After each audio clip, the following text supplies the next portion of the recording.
Once again, ladies and gentlemen, if you could please take your seats. As soon as we get settled, we'll start the program.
We're ready? Ladies and gentlemen, on behalf of the Inglewood Chamber of Commerce and the City of Inglewood, I welcome you to this great and historic venue for the 2014 State of the City Address.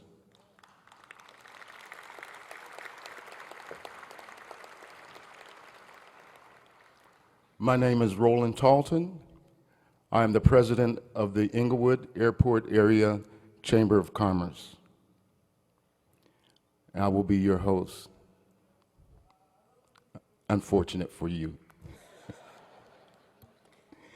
You know, I always make a joke that when I get before a mic, you know, I feel like I should sing.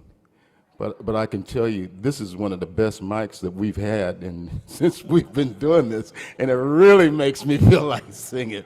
And you don't want to hear that. Okay, with that, I want to say that everyone here looks so beautiful, and I want to say thank you for coming out today. And with that, I would ask that everyone would rise for the posting of the colors by the Inglewood Police Department Color Guard.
Now, would everyone join me in the Pledge of Allegiance? I pledge allegiance to the flag of the United States of America and to the republic for which it stands, one nation, under God, indivisible, with liberty and justice for all. Now we have the national anthem sung by Miss Sabrina Barnes.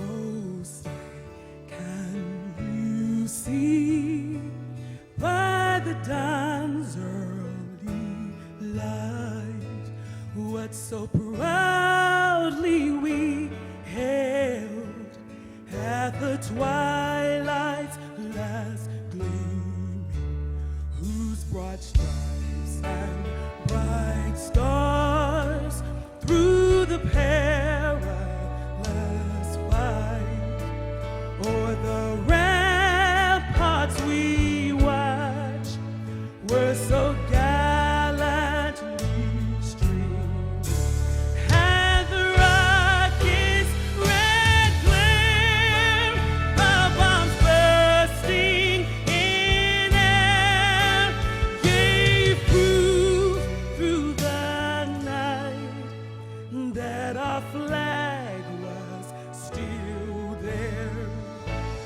Oh, say does that star-spangled banner yet wave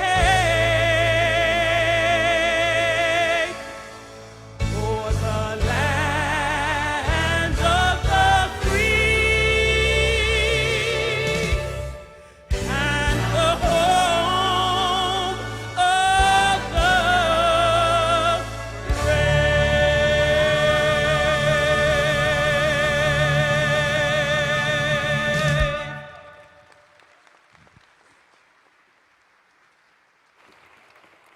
That was great. And now we'll have the invocation by Bishop Sheridan McDaniels from Faithful Central Bible Church.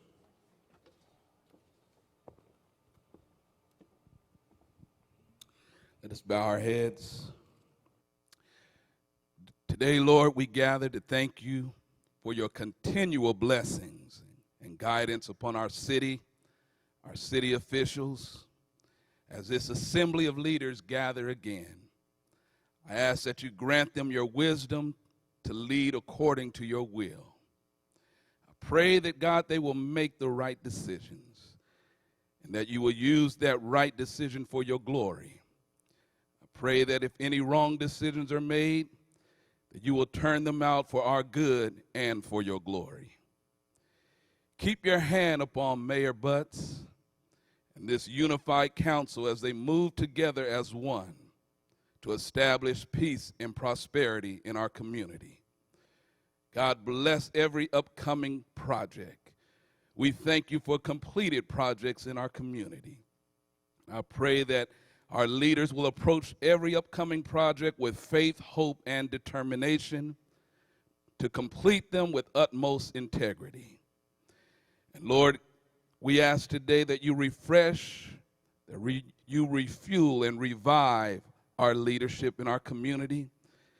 Give them a heart for the people of Inglewood, and give them the spirit of servanthood to those who are in our community. I pray that, God, we will understand each and every family and each and every individual in our community, that, God, our leaders will become weak like those who are weak so that they can gain the weak. God, they will become broken and hurt as those who are broken and hurt in our community to gain them. That they will understand the strong and wealthy and become like them that they can gain them. I pray that, God, our council, our leadership will become all things to all men, women, and children in our community so that we can win them all. We ask this in your powerful name. We ask this in your majesty and in your character. Amen.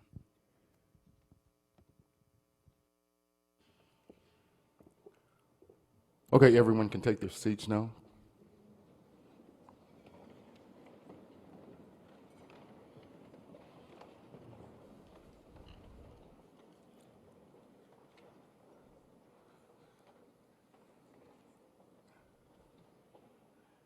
And we're going to start our luncheon right now, and then we'll continue with the program. Thank you.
All right.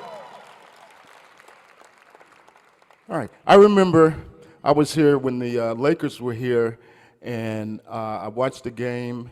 I think they were playing the Houston Rockets or somebody, and I ran off. It was a tie game, something like 0.2 seconds or whatever.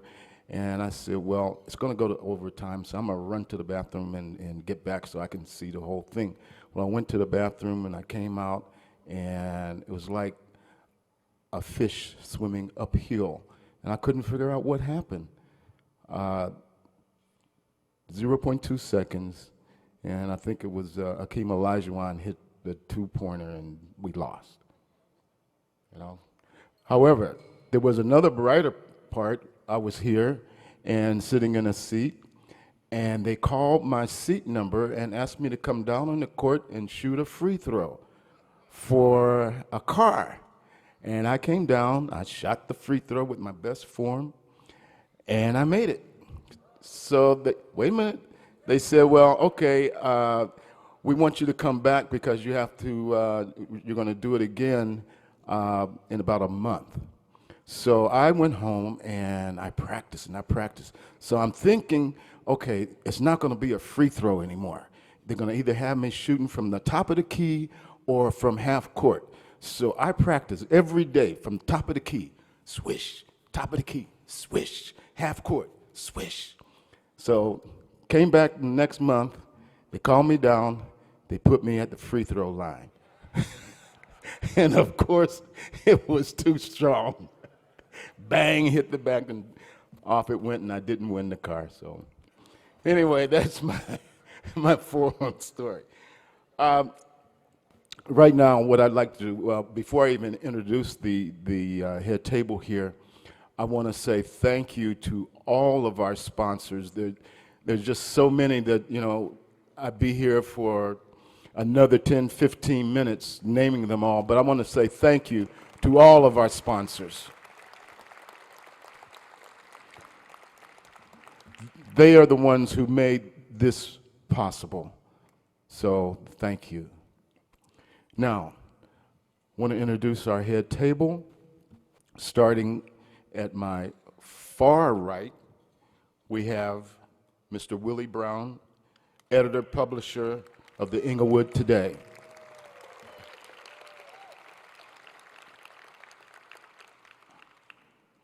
And next to him is Mr. Ken Wilcox, Executive Vice President of Republic Services.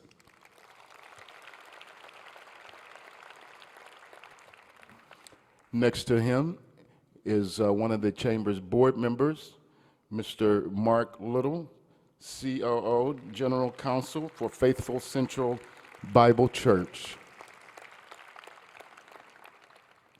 And next to him is Mr. Gerard McCallum, Project Manager, Hollywood Park Land Company.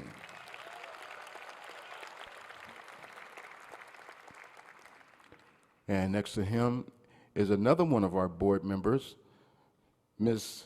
Linda Bradley, CEO, Centinela Hospital.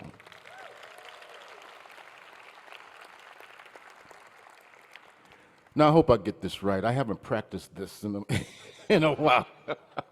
Okay. But next to her is Mr. Nick Spamantato. Spamantato. Spanato. Okay, I got it. Potato, tomato, whatever. Anyway. Anyway, he's the Vice President, General Manager of the Forum.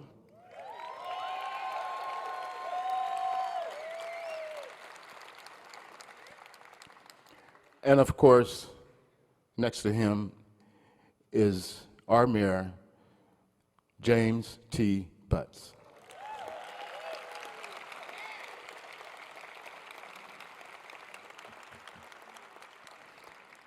And in case you've forgotten, my name is Roland Talton, President of the Inglewood Chamber of Commerce.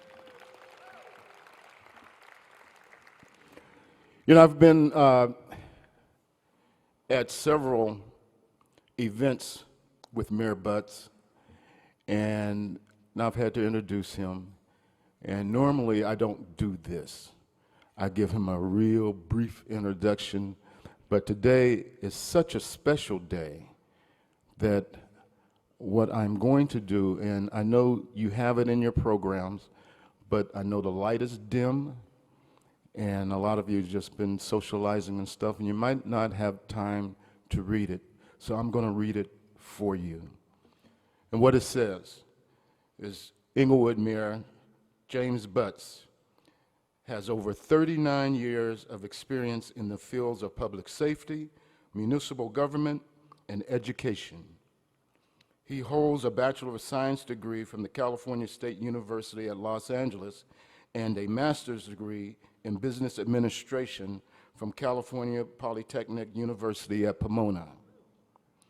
Mayor Butts served the residents of Inglewood for nearly 2 decades as an Inglewood police officer, ultimately rising to the rank of Deputy Chief of Police. In 1991, he was selected to become Chief of Police for the city of Santa Monica, where he served for 15 years. During his tenure in Santa Monica, crime fell 64% to its lowest level since 1956. Citizen complaints also fell by 50%, and police liability payouts dropped by 99%. Mayor Butts retired as one of the longest-serving police chiefs in the county of Los Angeles, to serve as an assistant general manager, executive director of the Los Angeles World Airports, system tasked with public safety and counterterrorism. He was responsible for a budget of over $116 million and 1,100 employees. From 2006 to 2010, the mayor was directly responsible for the safety of the 60 million passengers that travel through LAX annually. In less than 4 years, LAX went from being ranked near the bottom in airport security to being named the most secure airport in the United States by the Transportation Security Administration. On January 11th, 2011, James T. Butts Jr. was elected as the 12th mayor in the history of the city of Inglewood. Ladies and gentlemen, it is my pleasure to present to you Mayor James T. Butts.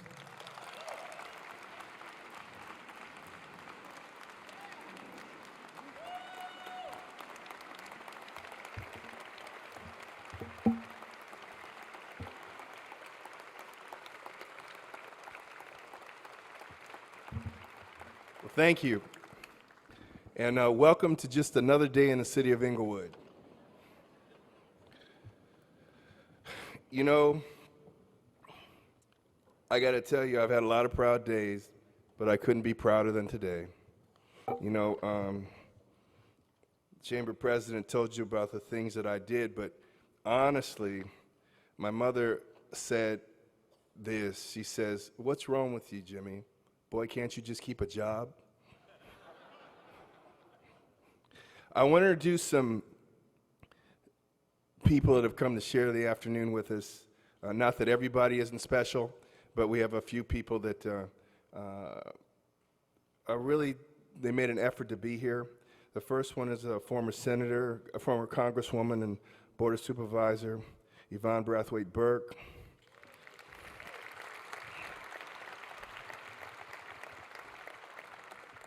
State Senator and Councilman Nate Holden.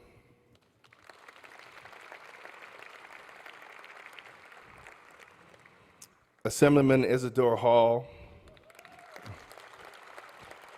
And he literally just got off a plane to be here.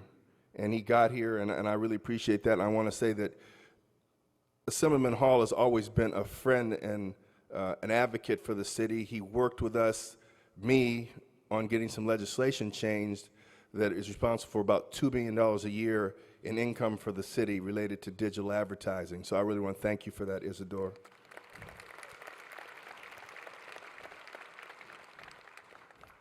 Mayor Chris Brown from Hawthorne's here. Councilwoman Angie English from Hawthorne. Gloria Gray from the Metropolitan Water Board. Autumn Burke is here with us today. She's a candidate. They're both candidates for the 62nd Assembly. Jerry Friedman from Marvin Engineering. Don Goodwin from Donnelly Farms. Our former city manager, Mark Weinberg.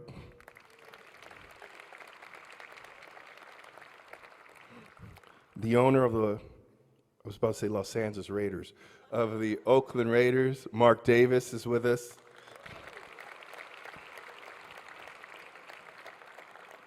You liked that when I said Los Angeles, didn't you?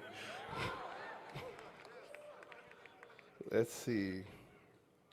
And we have, my longtime dear friend, Jan Vogel from the Workforce Investment Board.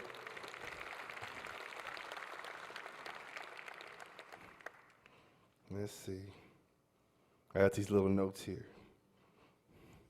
Oh, and we have a former Laker with us. You know, now all the Lakers are like in witness protection. You don't recognize their names, right? Devin George, world champion Los Angeles Laker.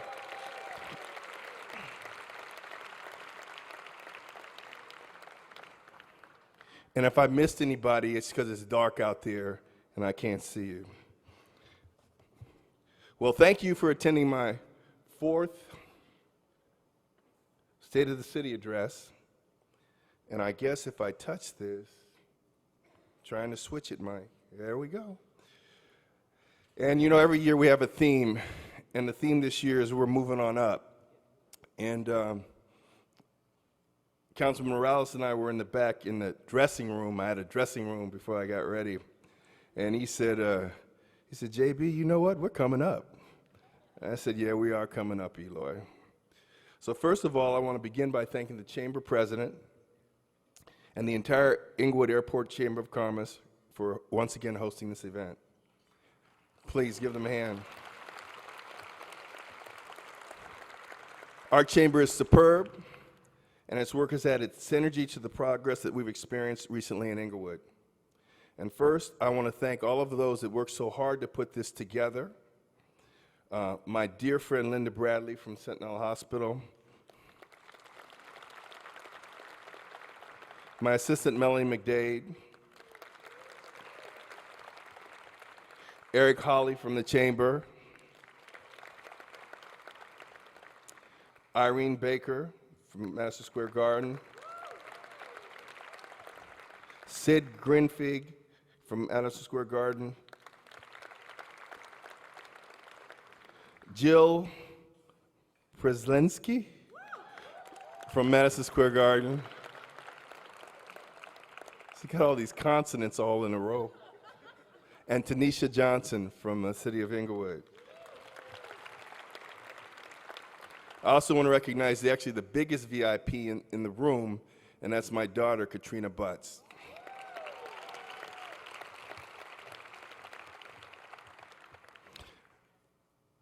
And very importantly, I want to recognize my colleagues on the City Council. District 1 Councilman George Dotson,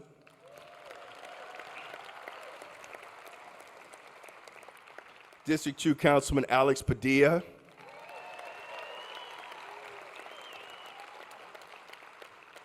District 3 Councilman Eloy Morales.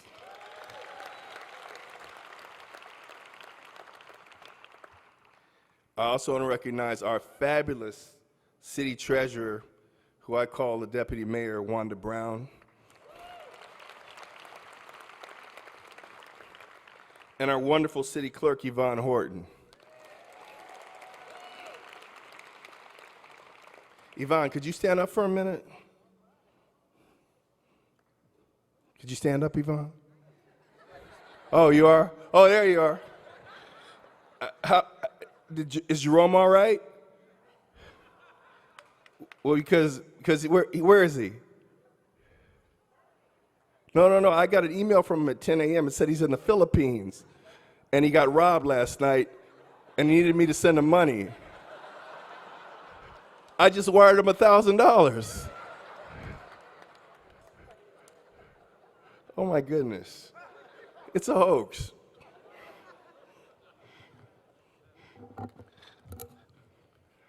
Our city manager, Artie Fields, is here. Assistant City Manager Michael Falco. Assistant City Manager and Chief Financial Officer David Esparza. Our Chief of Police Mark Fronterata. Our Director of Public Works Louis Atwell.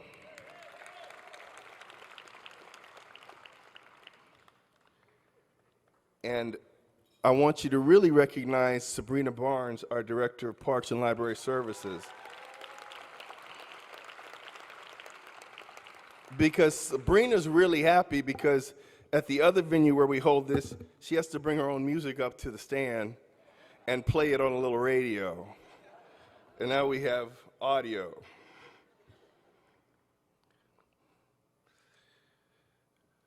We have really come to love Madison Square Garden. We've come full circle in our relationship with them, or the Garden, as the chief pronounces it. Last year I joked that under the 18 months that we negotiated this deal, they came out here so much, they were like guests that came over, stayed up late, ate up all the snacks, used up all the hot water, and left the TV all night. Well, now we're full circle. Now here we are in their house, eating up all the food, using all the electricity, and leaving a mess for them to clean up. We have some members of Republic Services here too, and I would like them to stand up. I did my annual poll, and please give them a hand. They have a whole table.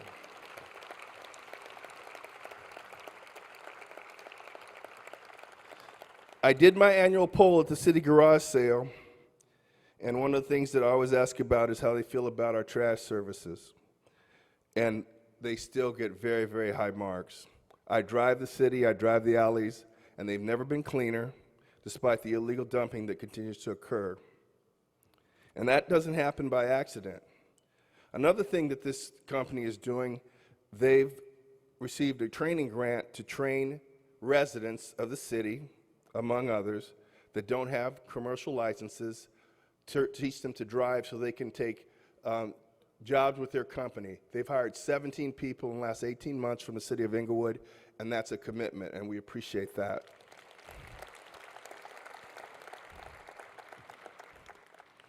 But I want to take a minute to recognize the man that takes care of Inglewood for Republic. His name is Gilbert Alvarado. He's the route supervisor for Inglewood. Gilbert gets up at 4 in the morning, gets to work at 4 in the morning, helps put 175 trucks out on the road, then he comes to Inglewood to look out over us. And I wanted to recognize him because he's the kind of person that no one will ever know, but Gilbert, if you'd come up here for a minute, we have a little token of appreciation for you.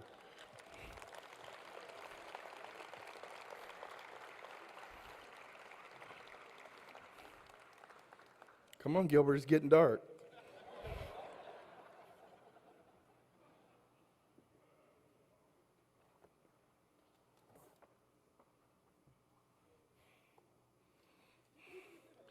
Gilbert treats every call about a missed pickup as if it really is a missed pickup, even though we know sometimes people say you missed my trash, but I didn't put it out. He still treats it that way. You know how that be, right?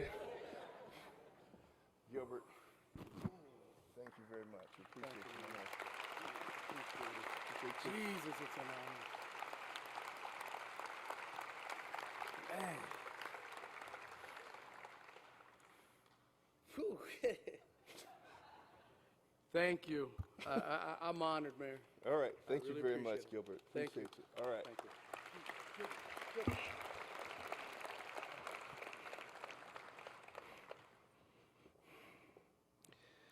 Now, part of this thing is I have to do numbers. And numbers are kind of boring, but these numbers are so good that I have to share them with you.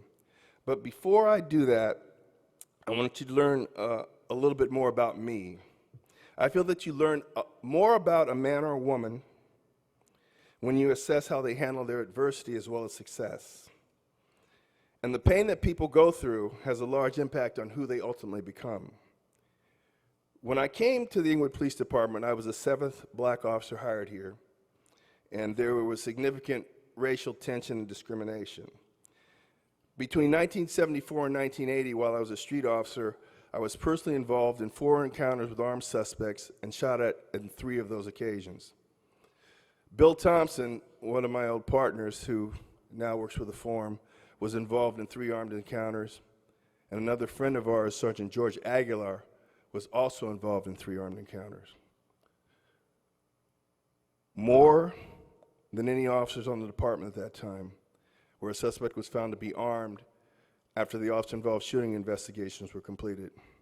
Each time the suspects were killed or taken into custody. In spite of his valor under fire, in those days, George, as Latino, could never expect to be a command officer in the IPD. Those encounters shaped my perception that the profession we were engaged in, law enforcement, was serious business with no time to play. That attitude has characterized the way I view my responsibility in every job. My experience made me equally determined to see that anyone working for me was treated fairly and provided equal access to promotional opportunities, to training, regardless of race, gender, or religion. I'm happy to say that time heals all wounds, and without exception, all of those that I wore the uniform with have long since been my friends, proud that one of us runs a city that we all protected. While deputy chief, I hired several Latino officers into our organization, some of whom are here today.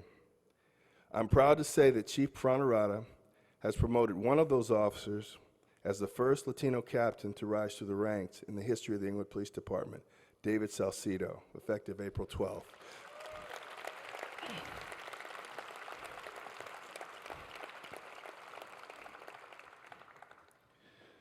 Now, Bill and I are fortunate. We survived that police experience. And when I pass, Bill Thompson will tell my stories. But not until I pass away, Bill. You got it? Before we start, I want to recognize and honor the 26th anniversary of the death of the only Inglewood police officer to be killed in the line of duty in a non-traffic accident, our friend, Sergeant George Aguilar. He's part of what Inglewood is today, and he gave the ultimate sacrifice. Now, too often, police officers lose their lives, and then there's a big ceremony and a big funeral, and they're forgotten. But I just want to tell you George's story and honor him because he deserves that. Back on March 31st, 1988, late in the afternoon, George Aguilar left the narcotics office where he was a sergeant, and Mark Fronerato, the chief, was an officer, and Mark Fronerato was the last person to see George alive after that. And had he left 1 minute later or 5 minutes earlier, he would have missed his encounter with fate. There used to be a Chevron station at the corner of Manchester and Eucalyptus, and that's where George got his gas. And he was driving a black Firebird, an undercover car that we had. And as he drove past the intersection, he saw a gentleman that would pump his gas and act as a courier for the station owner. And he was standing out in the corner, and he saw George. He knew him. He waved him down, and he said he had just been robbed of $2,000. And the suspect vehicle, they took his vehicle. It was followed by a suspect vehicle. So George pursued the car, got on the radio, followed them to the intersection of La Brea and Arborvita, where the blue Acura got in the left turn pocket. And George pulled alongside of him, pulled out his badge, his firearm, told him to pull over. The driver of the Acura pulled up onto the island. His left wheels were up on the island. He was elevated above the Firebird, and he fired once with a .44 Magnum. The round hit the door of George's car, went through the door, pierced both lungs and his heart, and effectively he was deceased right there. George drove across the intersection, crashed into the storage area next to the U-Haul on the southeast corner and hit the fire hydrant and passed away there. In fact, that hydrant, if you go by that intersection, you'll notice that it's blue. It's the only blue hydrant in the county of Los Angeles. And we painted it blue in remembrance of George being a police officer. Over the next 24 hours, we launched an intense manhunt. There were 4 suspects. 3 were taken into custody, and the last one, a gentleman named Holgett, was pursued down the 5 freeway towards Sunland at over 100 miles an hour, and when his engine blew, he killed himself before he could be taken into custody. George at the time has 3 children, the youngest, which was 3 years old and would be about 27 right now.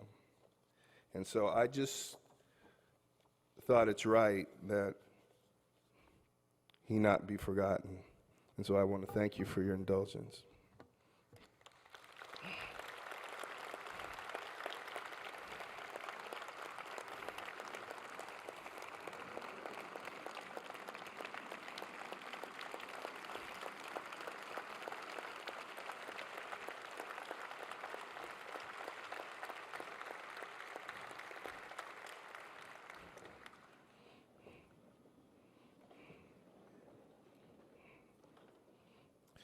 Well, we're definitely moving up, and I'm going to share with you a number of performance benchmarks that I'm sure you, like me, will be proud of. But what's amazing is that despite the enormous economic challenges we have overcome and continue to overcome, we have done more, with less financial resources than have been available to the city in over 10 years. I feel the reason that we're making such progress and doing more with less has a lot to do with a change in leadership, a change in vision, and the council's commitment to develop priorities and stick with those priorities. We've had to step out of the typical political-driven model of decision-making, and that's try to make everybody happy all the time, and in the end accomplish nothing, while driving the city deeper into debt. When I first campaigned for office, I told residents I intended to focus on several key areas that included assessing and improving the condition of our city's infrastructure, its roadways, water and waste delivery systems,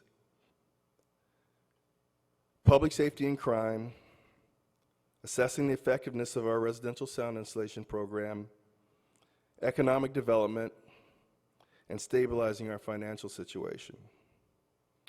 I said that we would attempt to attract major retail, entertainment, and other commercial anchors to Inglewood in order to generate jobs and sales tax revenue. I said this would in turn bolster the city's general fund. The general fund's important because it's that fund of money from which we pay for core city services like police, fire, recreation, code enforcement, libraries, tree trimming, and services for senior citizens. We had not raised water rates in over 10 years, and probably 7 or 8 years when I came into office, and we were subsidizing water purchases with money that was supposed to be set aside to repair our infrastructure. The pipes and sewers in the city are over 60 years old, and so what we were doing at that time was we waited until they leaked bad enough and there was a sinkhole in the roadway, and then we said, oh, I guess we better fix that. So in 2010, 2011, we spent almost $1 million on infrastructure and capital projects, and that dropped down to $400,000 because our water fund was almost exhausted. After a year of the increased water fees, we spent a little over $2 million, a 400% increase on water projects. And in 2013, 2014, that's going to increase to $3.1 million.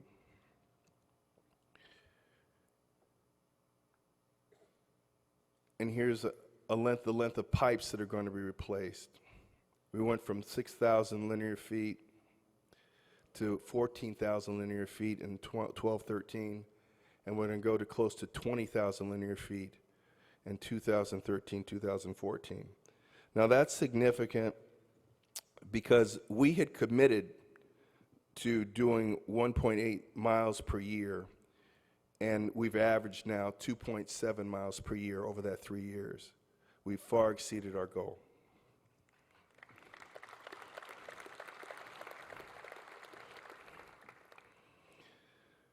The benchmarks that we're going to review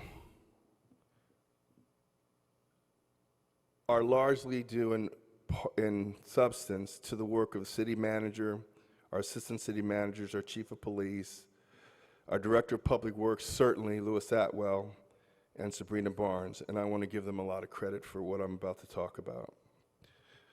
So 3 years ago, with 1 month on the job as mayor, that's when I gave my first state of the city, I classified our state as optimistic. In 2012, I classified it as focused. Focused on moving forward towards rebuilding and revitalizing. And last year, I classified the state of the city as promises kept. So, street resurfacing. Heard a lot about that for a long time. And the fact of the matter is that we had no money to do it, but what we've done is we've saved about $8 million over the last 3 years, and we're putting that into our road resurfacing. And here are the numbers. In 2010, 2011, we did about 256,000 square feet of roadway resurfacing. In 2011, 2012, we bumped that to 338,000. We went to 409,000 in 12-13. This year, we're going to do $1.5 million, 1.5 million square feet in roadway resurfacing. That's about a 7-fold increase over where we started. And that's largely due to the work of Lewis Atwell and the money provided by the council.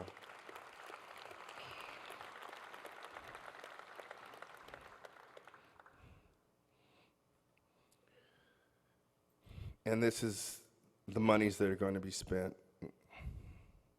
Now, this is what a map of street resurfacing looks like for 2010. They're going to be either blue, red, or I think green, but all of them indicate road resurfacing projects paid from different funds. And this is what the little blue areas indicate. Those are the streets that were resurfaced in 2010. There's some paid for out of, those are completed streets. These were proposed street improvement projects in 2010.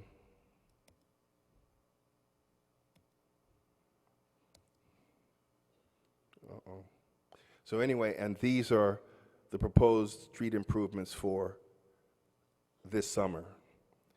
All those blue areas are streets that are going to be done and resurfaced. These are more streets that have never been done in a single year in the history of this city. And again, I want to thank Lewis Atwell and his crew for the hard work that they're doing. You should see the contractors out in your neighborhoods within 30 days. And I got to get this off because everybody says, "Is my street on there?" And so you know, we're concentrating on the worst streets for east of Crenshaw. This year, we're doing sidewalk repairs on the west side of the city, and then we're going to flip that next year. Streets on the west side, sidewalks on the east side. So we're aggressive in keeping our promises to you about fixing the worst streets.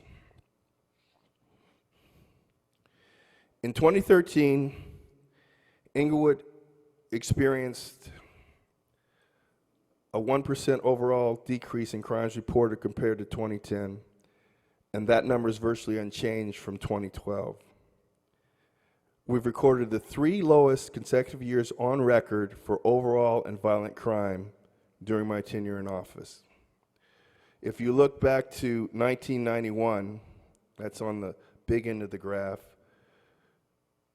and then these are violent crimes, and then come all the way to the small end of the graph, you'll see that the last 3 years consecutively are the lowest 3 in the history of keeping crime stats, and we've been keeping crime stats since 1978.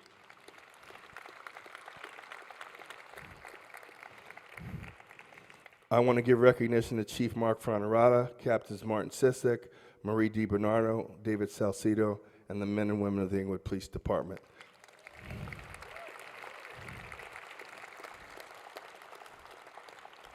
The department's at its lowest level of staffing since I worked there, and we're working hard on giving the chief the tools to recruit. We've lost seasoned officers to other departments that pay more, and that's why in this budget we're including a 1.5% pay raise for the police department.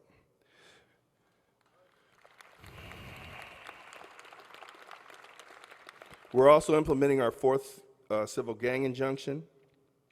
And during the first 4 months of this year, we experienced 11 homicides compared to 13 in 2011. Just a minute. 13 in 2011, 14 in 2012, and 14 in 2013. And while we're under last year's totals, those are also the 3 lowest consecutive years on record for homicides in the city, as you can see from the graph. But we're still not satisfied with that, and we are definitely concerned about this uptick that we've had. So we're taking some proactive measures to deal with that. Now, first of all, let's just have a little bit of let's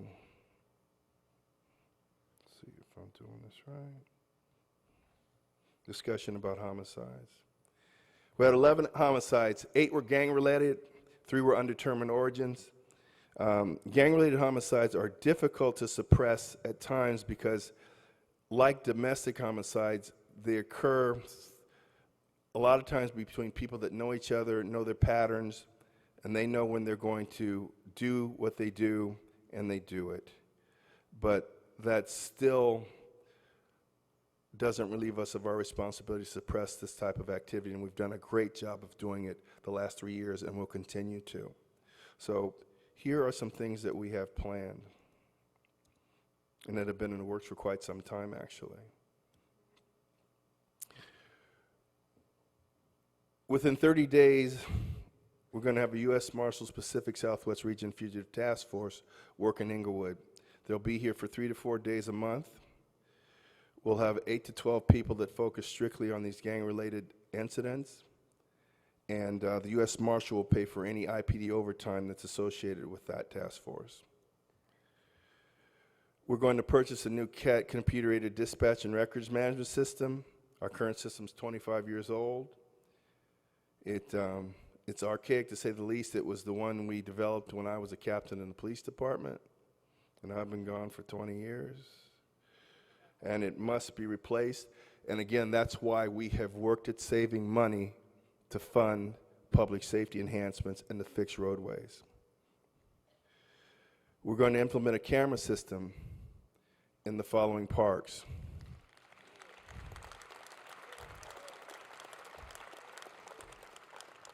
Ashwood, Darby, North Park, Ed Vincent, Center Park, Queens Park, and Rogers Park. So as you can see, we're proactively taking measures to keep the city safe, improve the quality of life in our community, and we're going to get our financial house in order by reducing expenses charged to the general fund. Many residents will gain from improvements we made to the city's residential sound insulation program. Due to past management errors, the city had lost eligibility for over $36 million in sound mitigation funds. And last year, I discussed the self-inspection and corrective actions taken by our current administration to fix these problems. We instituted an administrative and management audit of the entire program. In fact, Mark Weinberg came back as a consultant to help us with that. And we found that more houses were being placed into design than funds were available to complete construction. And this caused the city to be unable to turn around our year-end audit reports that showed that we actually constructed the houses with the funds that were allocated. You didn't get credit for just designing houses, you had to complete them. And this resulted in the city being ineligible to receive our annual $9.2 million sound installation grants for the past 4 years. We hired a consultant who ran Burbank's successful program to come and provide day-to-day assistance to our people. We contacted LAWA, and we invited their accounting personnel to spend months in residence in our RSA office to audit our records. I met with the president of the Board of Airport Commissioners to open up dialogue with LAWA. I met with the executive director of LAWA to discuss a framework of an agreement that will allow the city to resume eligibility for our LAWA grants. I negotiated with Deputy Executive Director Michael Feldman of LAWA on the structure of the agreement, and the city sought and obtained $15 million in noise abatement funds from the FAA in December of 2012. From that, we prepared a council initiative for March 19th to ratify the agreement between the Executive Director of LAWA and the Mayor. We retained a construction management firm to oversee and conduct the design and construction processes for insulating our homes. And we hired an auditing firm to complete the audits of past years of the program that were started by our in-house staff and LAWA accountants.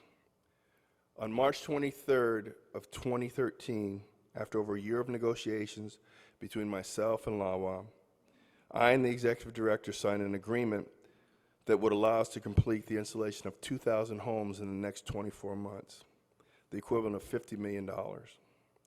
In 2012, myself, Councilman Morales, and Franklin went on a lobbying trip to Washington, D.C. We met with the Department of Transportation, the FAA, Congresswoman Waters, the Director of Urban Initiatives, the Office of Community-Oriented Policing, and others. We told our story of our progress in economic development in Inglewood and how we fixed our residential sound insulation program. Based upon our accomplishments, the FAA promised the city an additional $6 million of funding with an option for $6 million more when that grant is exhausted.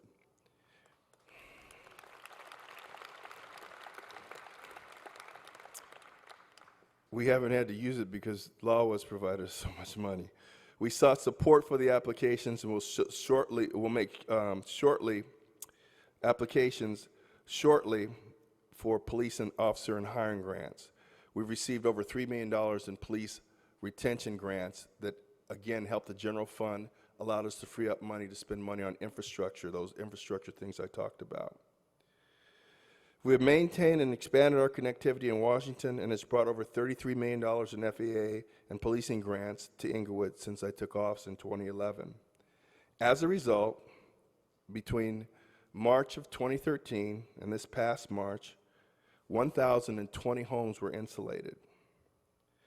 That's applause stuff.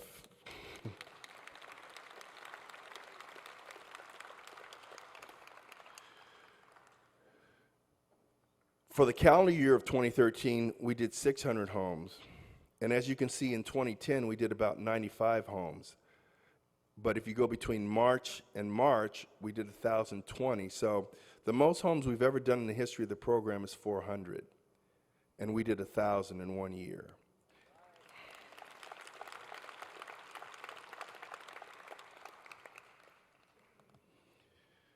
Well, no city prospers without a viable school district, and I wanted also, you know, I don't know if Dr. Braun is here, but is Dr. Braun and his crew here?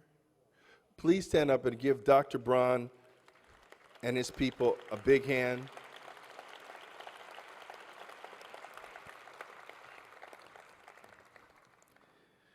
The new district leadership under Dr. Braun has worked very hard to accomplish the following. They've implemented a fiscal recovery plan that provides a savings of $3.6 million. They've reduced the structural deficit from $10.7 million in 2013-14 to a projected surplus of $2 million in 2015-16. That's pretty good stuff. They've projected the elimination of the entire structural deficit by 2015-16.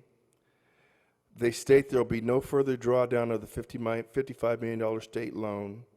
They're holding the line at $29 million that's been borrowed prior to his arrival. They've had a revival of the district's educational foundation to build private business financial partnerships. They've enhanced technology with HP Chromebooks and mobile computer labs district-wide. They're developing STEM pathway dual immersion academies and vocational education programs to support all students from cradle to career and college. And they've done a facility needs assessment to maximize use of Measure GG funds. And that's a lot of work in a short time. Thank you very much, Dr. Brown.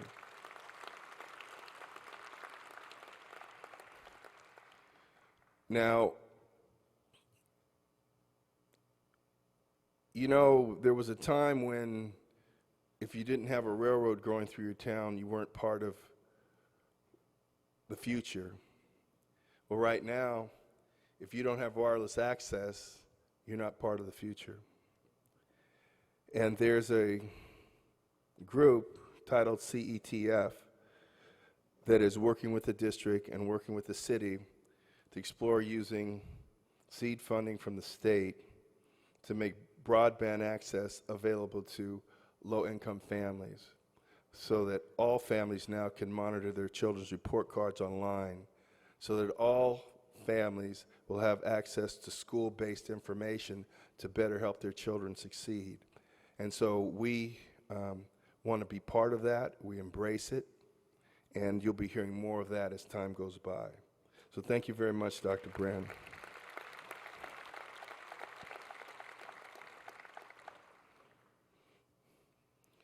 Now we talk a little bit about the money. This is a 5-year forecast of where we see our fund going. So all that you really need to look at is what the expenditures are, that's the blue, revenues are the green, and the red are the gaps. And we are expecting to have a $2 million increase in our public employment retirement system fees that we pay for our employees' retirement.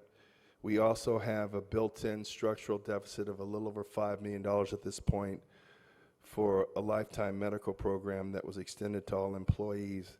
And I can't get anybody to confess who did it, but we'll talk about that a little bit later. And this is the ubiquitous pie chart that shows you where the money comes from, and it really is not that relevant because it's just that there's not enough of it. And of course, how it's spent, the biggest piece is spent on public safety. Now here's something that's very good. We've increased our sales tax revenue from 2010, from 10 million in 2010 to 13.4 million in 13-14. And that's a 32.7 increase. That's amazing.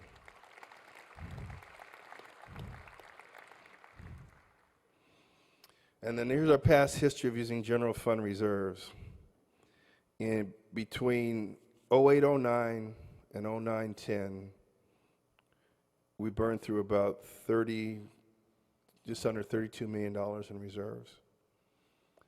And then in 10-11, we spent another 2.7.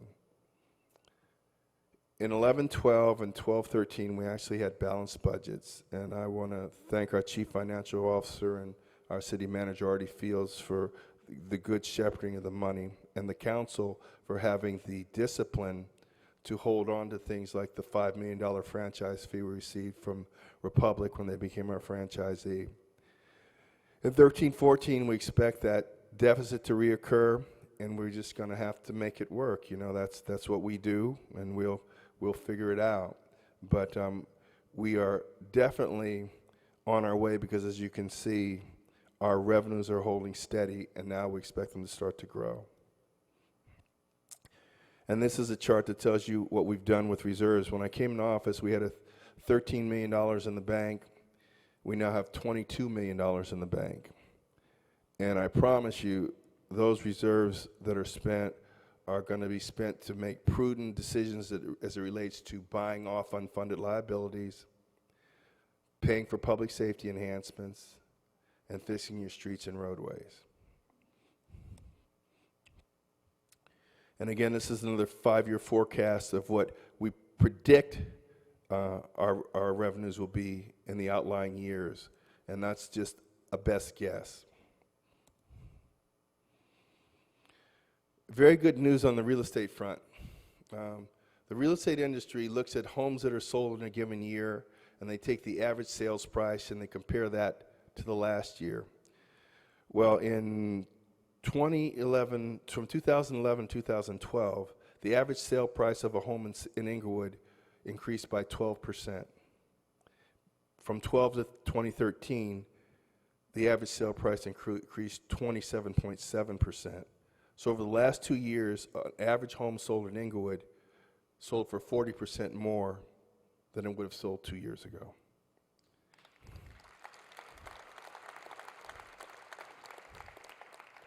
In 2012, we had 168 foreclosures. In 2013, we had 61. Foreclosures have dropped 64%.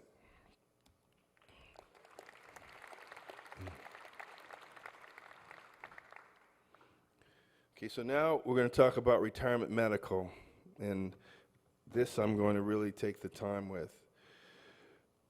Somewhere along the way, instead of giving the employees raises, somebody decided that they would take a program that had originally been constructed to attract executives from other cities to come to work here, and therefore would have been extended to just a few people, and eventually it was extended to all employees. And so we now have a situation where everyone that comes to work here after a right amount of years would get lifetime medical coverage for themselves and a dependent.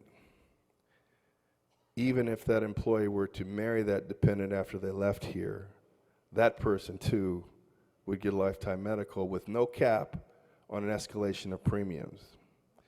We have a number of people out there in the world that have 90-10 PPOs that we're paying $2,000 a month for with unlimited escalation of cost, even after they become eligible for Medicare.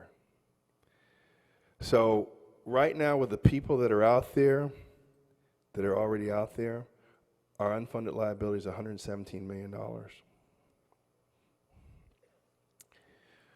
For the current employees, if this were to continue, that would be another $198.9 million, $199 million of unfunded liability. Which means over the next 30 years, somehow we would have to come up with $316 million.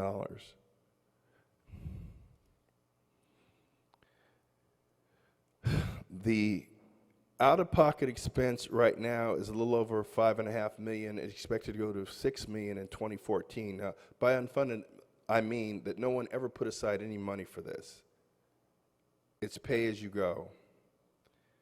And so I don't know if they had calculators when they did this, but something is very wrong. But we don't really have to, we wouldn't have had to worry about getting to 2035 because we would have run out of reserves in 2017. And I saw this when I came into office, and I knew it was going to be difficult because remember when I told you that thing about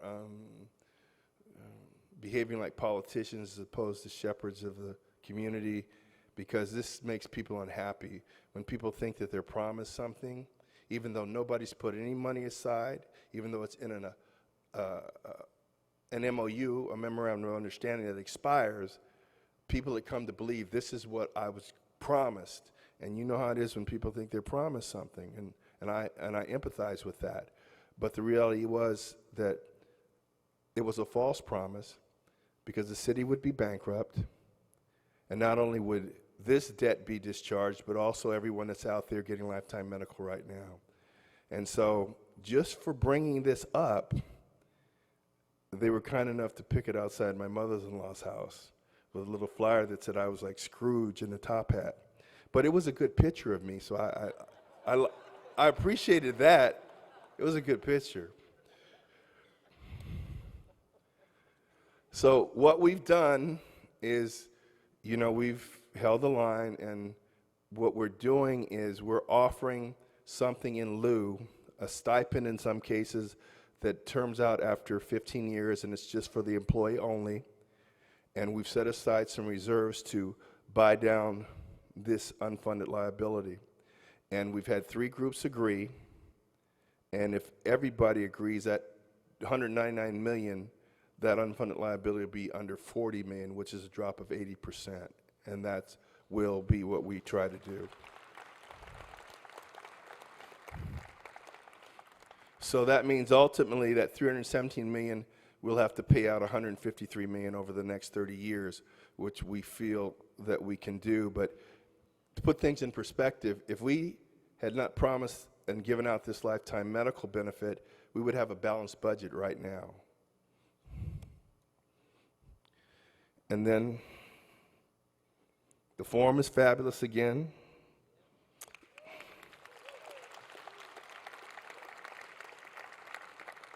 It opened to sellout crowds for the Eagles. The MTA Video Music Awards will be held here in the city of Inglewood. In the city of Inglewood. The dates they've booked have exceeded expectations. Of the 500 part-time employees that staff the events at the Forum, 40% or 200 are Inglewood residents.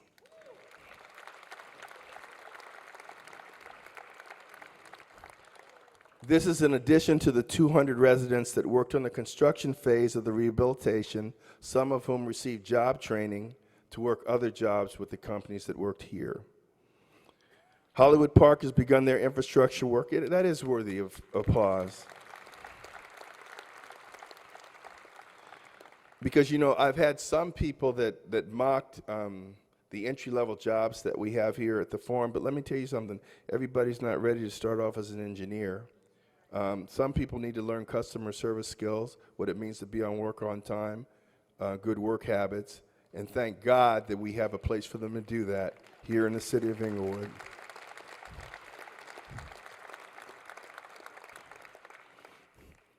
Hollywood Park, largely through the leadership of Gerard McCallum, has begun their infrastructure work. And this is a $2 billion project that's estimated when it's done to provide possibly 3,000 jobs when it's complete. And all that remains for us to do is hold on while the future unfolds before our eyes. Now, I have something I wanted to show you. This is actually a time-lapse construction of the center bowl that you're in here and the seats. So let's see if I do this right.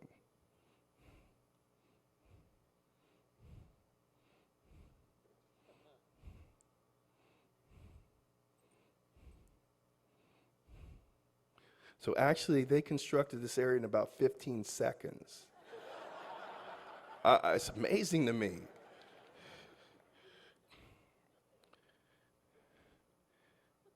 And here's the seat removal process.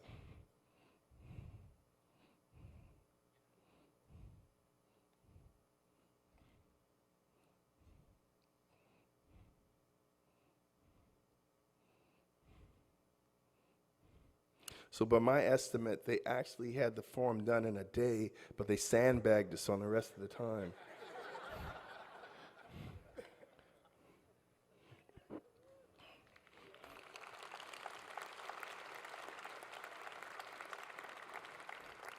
So there are tough budget decisions to be made in our upcoming budget. Our furloughs have expired, and they were offset somewhat by an exodus of senior employees seeking to obtain the lifetime medical benefit before it was negotiated away. Increases in employee medical insurances, retirement contribution costs will add an additional $2 million plus to our projected 2014-15 shortfall, possibly bringing it as high as $9 million. Through this all, we've managed to save one-time funds along the way, increasing our reserve funds from $13.3 million to $22.1. We'll use some of those savings, as I said, to enhance our residential street resurfacing efforts by $1 million this spring. We continue to figure out the present as we walk the bridge to our bright and prosperous future. We've attracted the interest of owners of 3 NFL teams. Mark, you're not the only one.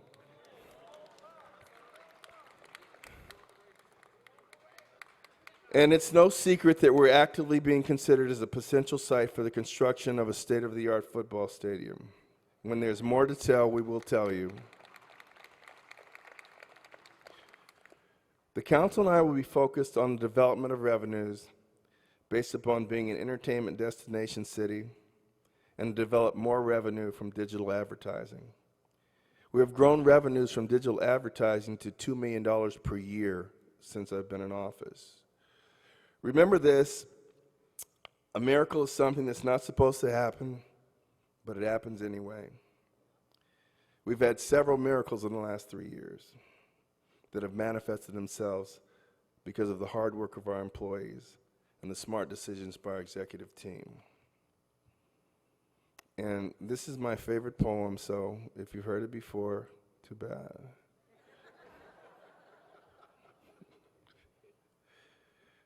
I read it often before we changed council members. It says, don't quit. When things go wrong, as they sometimes will, when the road you're trudging seems all uphill, when the funds are low and the debts are high, and you want to smile but you have to sigh, when care is pressing you down a bit, rest if you must, but don't you quit. Life is queer with its twists and turns, as every one of us sometimes learns. And many a fellow turns about when he might have won had he stuck it out. Don't give up though the pace seems slow. You may succeed with just yet another blow. Often the goal is nearer than it seems to a faint and faltering man. Often the struggler has given up when he might have captured the victor's cup. And he learned too late, when the night came down, how close he was to the golden crown. Success is failure, turned inside out, the silver tint of the clouds of doubt. And when you can never tell how close you are, it may be near when it seems afar.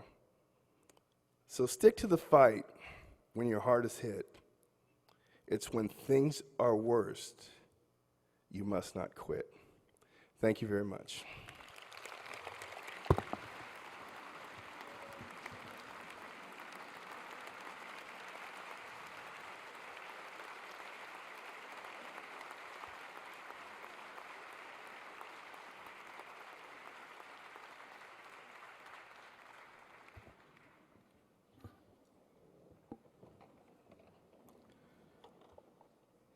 Lady, I'm your knight in shining. Oh, I digress. Excuse me.